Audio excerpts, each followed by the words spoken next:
ხა ხო გავაგზავნოთ რა. ეხლა წეღან მქონდათ Facebook-ის დაბლოკვის მცდელობა. რადგან ვერ გააკეთებენ, იმიტომ ვერ გააკეთებენ, დედა მოიხუნებათ იმას, ვინც გააკეთებს მაგას რა, ვინც დამიბლოკავს Facebook-ს. აი ახლა ნახავთ, ხედავთ აქ, რომ მქონდათ მცდელობა დაბლოკვის.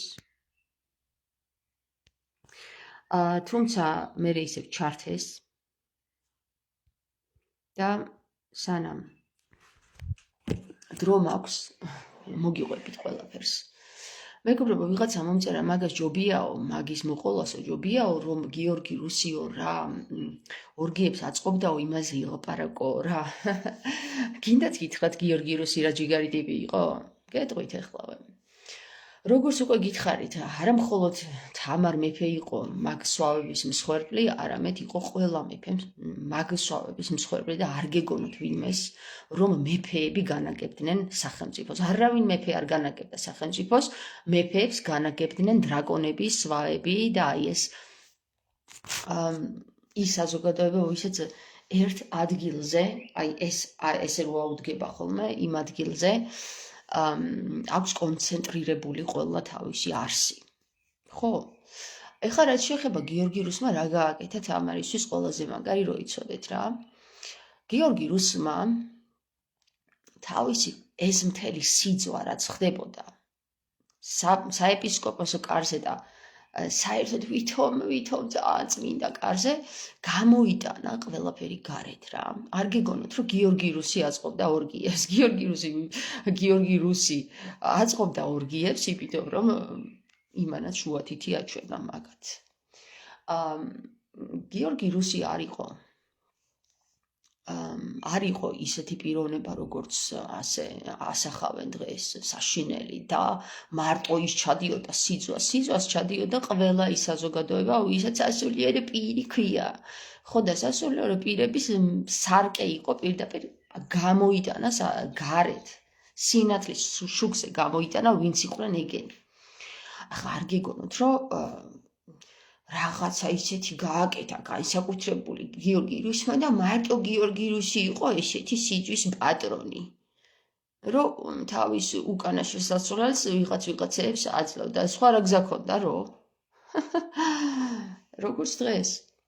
ხო, ასე რომ ჩემოკარგებო, როდესაც გიორგი რუსმა გაბედა და ყველაფერი გამოიტანა გარეთ, თამარ მეფეს მისცა სწორედ ის საბაბი, რომ თავისი სვლები გაეკეთებინა. გიორგი რუსი არ იყო ცუდი ადამიანი. გიორგი რუსი ასევე თამართან ერთად მოქმედებდა, რო იცოდეთ. და ის რომ გიორგი რუსი აუჯანყდა თამარს და ჩამოვიდა, არავინ გიორგი რუსი არ აუჯანყდა თამარს უჯანყდებოდნენ ის საზოგადოება, რომელსაც შუათითი აჩვენეს ორივემ. თქვენი დედაცო რა, ესე რო უთხრეს თამარმაც და ყველა იმ თამარი მაგარი უშიშარი ტიპი იყო, რო იცოდეთ რა. ტრანსცენდენტული მაშინ გახდა თამარი თუ გახდა. ხო, მე მაშინ მე 800 წლის. ხო და როდესაც თამარმა თავისი საძმო შემოიკრიბა, ხო, აი თავისი გიორგი რუსთან ერთად და ზაქარია მხარგრძელთან ერთად და ასე შემდეგ, ხო, დავით სოსლანთან ერთად. ხო, თამარმა თავისი პოზიცია კარგად გაიგო, თავისი სულის მისია კარგად გაიგო, რა იყო მისი სულის მისია და სწორედაც რომ აი ამ სვავების წინააღმდეგ შეკრიბა თავისი საძმო. მათ შორის იყო გიორგი რუსიც, რო იცოდეთ. მიუხედავად იმისა, რომ გიორგი რუსი ასე მოიხსენიეს ისტორიაში, რომ ის საშინელი ტიპი იყო. არ იყო საშინელი ტიპი. ის იყო ასევე იგივენაირი მსხვერპლი იმ სვავთა საზოგადოებისა, როგორც თამარი და როგორც დანარჩენი სხვები. მინდა გითხრათ, რომ გაბრწყინება სწორედ მანდიდან იწყება მე-12 საუკუნის თამარ მეფის კარზე, როდესაც თამარი ძალიან გონივრულად მოიქცევა. რა თქმა უნდა, იმისი არ იყოს კატა და ლომის შესახებ ხეზიასლოს რო არ ასწავლის, ხო? ასე უტვინოც არ გეგონოთ თამარი არც მაშინ და არც დღეს. ხო და ასევე ჩემო კარგებო, გიორგი რუსმა თამარს მისცა იმის საშუალება, რომ ის დაქორწინებულიყო იმ ადამიანზე, რომელი ადამიანიც იქნებოდა მისი ძალიან დიდი ფარი. ამისათვის საჭირო იყო მისი გასვლა. ხო და ასეც გააკეთა. მისცა თამარს იმის საბაბი, მისივე წესებით ელაპარაკა და სწორედაც თამარი განაცხადებს სრულიად სასულიერო პირთა წინააღმდეგ და წინაშე, რომ აგერ ხედავთ რა სულის პატრონიც არის გიორგი რუსი, რა გინდათ, რომ ჩემი სხეული მას კვლავ სარეცელთან ერთად გავუყო, სარეცელზე გავუყო, ასე რომ რაღაც იტყოდნენ ეს დიდად პატიოსანი სასულიერო პირები ვეღარ შეეწინააღმდეგეთ თამარს. ამიტომ მოიფიქრეს სხვა გზა. დაიქორწინებინათ დავით სოსლანზე. ხო, დავით სოსლანი ბუნჩულა ტიპი იყო. ასევე რუსუდან დედოფლის გამოზრდილი. ესე რომ ვთქვათ, რუსუდან მამიდის გამოზრდილი. მაგათმა არ იცოდნენ, რომ თამარმა კარგად დაგეგმა ყველაფერი, დიახ, კარგად დაგეგმა ყველაფერი და ზუსტად თავისივე ხელით და ფეხით გააკეთებინა ის, რაც სურდა. ხო? კატა და ლომი დიდი სიბრძნეა კი ისო, გეთანხმები. ასე რომ გიორგი რუსი გაისტუმრა დიდი ვერცხლითა და ოქროთი და გააგრძელა მისი ცხოვრება იმ პირთან, რომელ პირთანაც შეიძლებოდა სიტყვიერად კომუნიკაცია და ასევე სხვადასხვა საკითხებზე საუბარი. რამე თუ გიორგი რუსს არ ესმოდა ეს კარგი ქართული რა ვქნათ ახლა, ხო? ქართული არ ესმოდა გიორგი რუსს კარგად. და სიტყვის ძალა მეგობრებო ქართულ ენაშია და არა რუსულ ენაში და არა ამერიკულში და არა ინგლისურში და არა გერმანულში, ქართულში. რაც უნდა გასაკვირი იყოს, ზაქარია მხარგზელს და მის ძმას კარგად ესმოდათ ქართული ენა. ხო და დავით სოსლანსაც. ხო, დავით სოსლანსაც. თუმცა ივანე მხარგზელი ნამეტნავად არ მოეწონა თამარს და ამითი განარისხა იგი. რაც შემდეგ აისახება იმაში, რომ მის შვილს ლაშა გიორგის სასტიკად უღალატებს. რატომ? იმიტომ რომ ისიც მაგ სვავებსა და ტურებს შეუერთდება. კი, ერთ-ერთი ეპისკოპოსი გახდება. ეპისკოპოსი სასულიერო პირი გახდება, მნიშვნელოვანი პირი გახდება.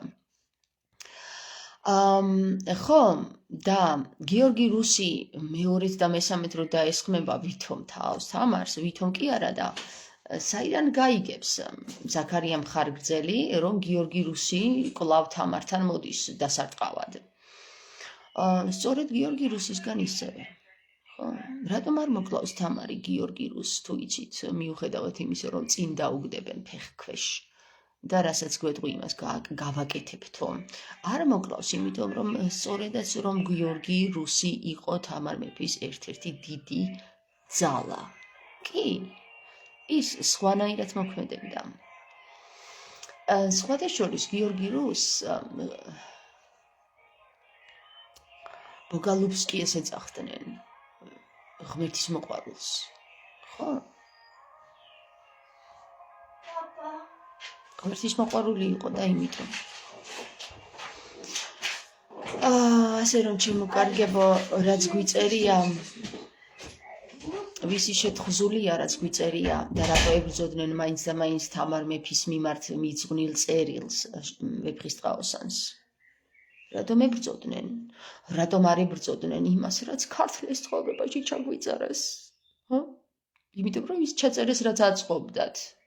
და რაც არ აწყობდათ, ის არ უნდათ რომ გამოსულიყო გარეთ. თუმცა მაინც გამოვიდა, რატო იცით? იმიტომ რომ თამარს როგორც მაშინ, ისე ახლა სიტყვის ძალის უნარი აქვს, რაც მაგათ არ გააჩნიათ. ასე რომ ჩემო კარგებო, შენ რომ გგონია რომ ერბო ქონია, ერბოა და ქონი ქონია. დიახ, რაც დაგანახეს ისე სულაც არ ყოფილა, თუ არ იმოგზაურე, თუ არ შეგიძლია დროში მოგზაურობა გეგონება, რომ ყველაფერი კარგად იყო, ყველაფერი ისე იყო, როგორც დაგიწერეს. არა, მეგობრებო, არა, ყველაფერი ისე არ ყოფილა, როგორც დაგიწერეს, ჩემო საყვარლებო. ცოტათი დროში იმოგზაურეთ, ყველა თამარ მეფის კარზე საძმო, გამოფხიზლდით, დღესაც იგივე ხდება. და რომ იცოდეთ, ვიღაცები რო ამბობენ, ჯერ მაგის დრო არ არისო. დრო ყოველთვის არის, რადგან დრო მხოლოდ ერთია და ყველა დრო აი აქ არის. ახლა დამწავს მომავალიც და წარსულიც და შენ თუ კიდევ მომავალში გადადებ იმ საკითხებს, რაც ახლა უნდა მოხდეს, მაშინ მოგიწევს კვლავ დაბადება, კვლავ სატან ჯუელში ჩამოსვლა, კვლავ დედის მუცლიდან ხორცის აღება, კვლავ ერთ წერტილში ჩატევა და ერთი წერტილიდან გაზრდა, სანამ მიიღებ ადამიანის სახეს. ასე რომ ჩემო კარგო, შოთა რუსთაველო, აქედან მოგიცხვნი მე შენ ამ ამბავს, რომ უნდა ელოდები იმ 300 წელს, დაიწყე მოქმედება ახლა. ხო. დავით სოსლანი უკვე მოქმედებს და ზაქარია მხარგრძელსაც ვეტყოდი, გამოფხიზლდი სანამ დროა, ჩემო კარგო, ზაქრო.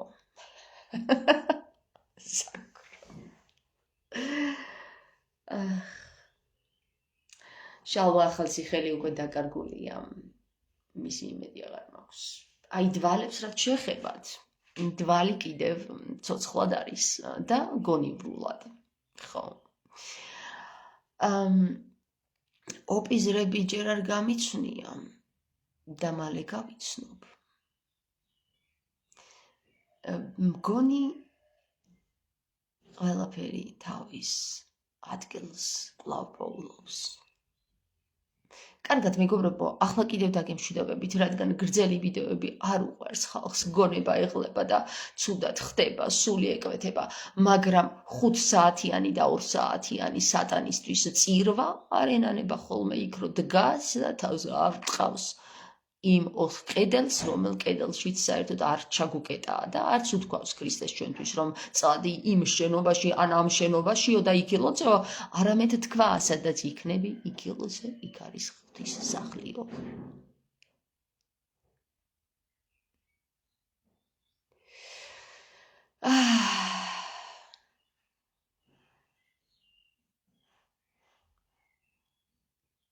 შენ რომ გონია ერბო ქონიაო, ეს ანდაზა ამ ცხოვრებაში არ გამეგონა, მაგრამ როგორც კი გააჟღერე, მერე გამახსენდა, რომ მე ეს ვიცოდი და სადღაც მეხსიერებაში ამომიტივდი და სოფო კი, ჩვენ ვიხსენებთ ყველაფერს, ვინც ვერ იხსენებს, ის უკვე მკვდარია, ის მოპარული სულია და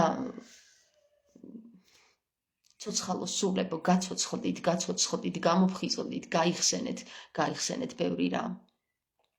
ყველაფერი ერთ წრეზე ტრიალებს. გაგახსენდათ ის ამბავი სვანმა გოგომ რომ გამოიტანა ეხლა? ხო, ის ამბავი სულ ერთ წრეზე ტრიალებს. ყველა ერთ წრეში ვზივართ. ხო? აბა კარგად. ხო, სანამ არ გავალთ ამ წრიდან. დიახ.